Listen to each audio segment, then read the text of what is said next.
how you support me in my emotional space. Can I be all of the soft things that I want to be after a hard day in this space, right? Are you able to be complimentary on a day that I'm not feeling great about myself? Are you the person that can say the thing that makes it feel like it, like, are you helping things make sense?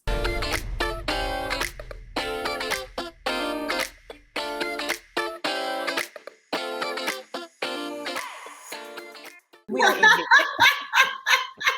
Anyway, Right. my point is, I can do all the things my husband can do, but I don't need to do it, and I don't want to. Right. I have, and people look at me side eyes when I say, no, I have a husband to do that. They're like, oh, that was me. No, we established like roles. Like, I love to cook, and not because I'm a female, but for me, that's my passion. I love when people come to visit me. Right. Tequila asked me for guacamole recipe for like 3 years, and I finally gave it to her because I just love when I'm cooking for individuals just to see them brighten up. But my point is, when you're in a certain status, you want to walk through that door and take that cape off. And I tell people all the time, the S does not always stand for Shabazz. It's for Superwoman, and I'm tired of it. I want to go, yes, I want to walk through the door and just know that I can melt and I can truly feel like I don't care because you have picked up everything and picked me up and say, it's okay. I got it now. Yeah. And I realize even in, go ahead. There's a big misconception that women that lead want to lead all the time. Yeah. Including in our households. And I've had this conversation, same thing with my guy, where I'm like, look, I think in the beginning, matter of fact, when I was in Joy's shoes, it was like, look, listen, I just innately take charge of things. But in my relationship, when I come home, I don't want to have to make all the decisions. I don't want to have to think all the time. I want to be able to turn off so that you can get the best of me. I realize too, like for me, and I think life changes what we do. Like, I have had extreme decision fatigue over the last couple of months. So even down to like, what do you want to eat? I'm like, pick it. Like, I don't know, right? Like, it's not being difficult. I'm not being indecisive. I don't know. And I also, the things that we don't necessarily think about, and I guess what I'm thinking about more in depthly. So just a little bit of personal story so it makes sense. My dad had stage 4 lung cancer. I watched my mom be a caregiver. My dad passed in 2009. My mom was sick before she passed. We weren't really sure all the things that were going on. But I've also been of the mind of like, I want somebody for whom, if I have to wipe them, that it is a privilege to wipe them. I know that sounds like real. No, I love it. I want to and enjoy whoever I partner with in a way where if they're not able to do all the other things, right? And if it's down to like wiping noses and tails, like that I enjoy this person so much, that this person, the conversations we have, the banter we have, I was clear that my parents probably weren't intimate for the last year or so of my dad's life, right? Like, am I annoyed now that we have intimacy built in other ways where sex is not the only intimacy we have? So I think what I've run into, and I think the conundrum I'm in is that what I am looking for really is a deeper level of, I don't necessarily just need somebody to help me pay bills or take out garbage or do the day-to-day. And now let me get me right. I do want somebody to be willing to take out this garbage. Let me say that, right?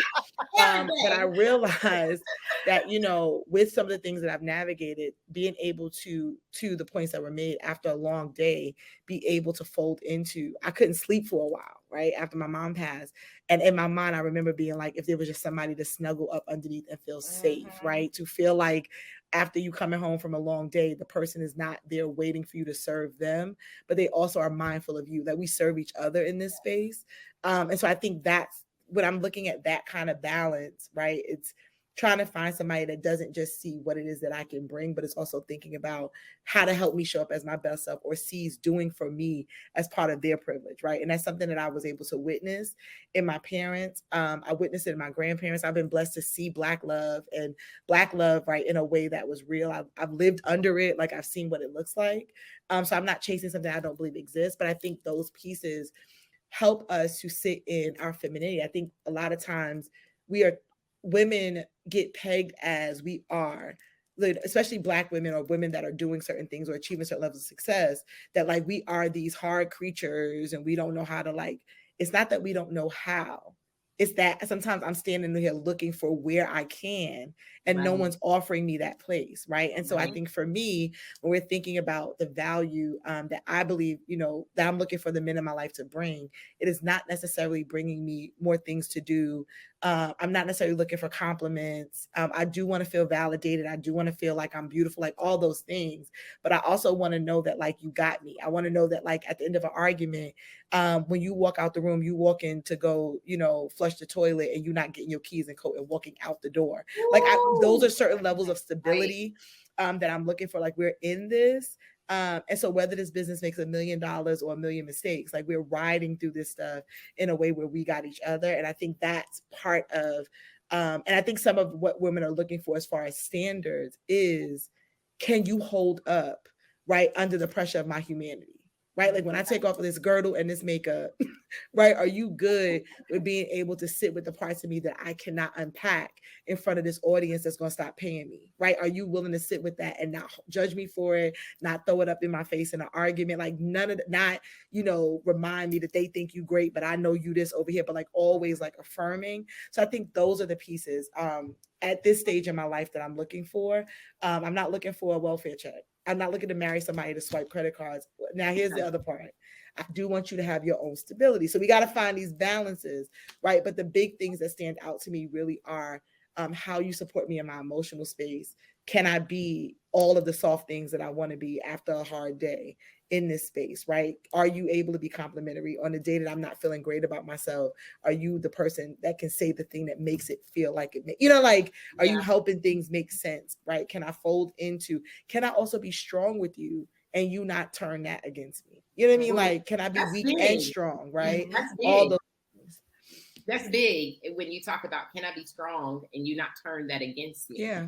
I've seen that over and over. When I was dating, I've seen that over and over, to the point where, you insult me and call me sir.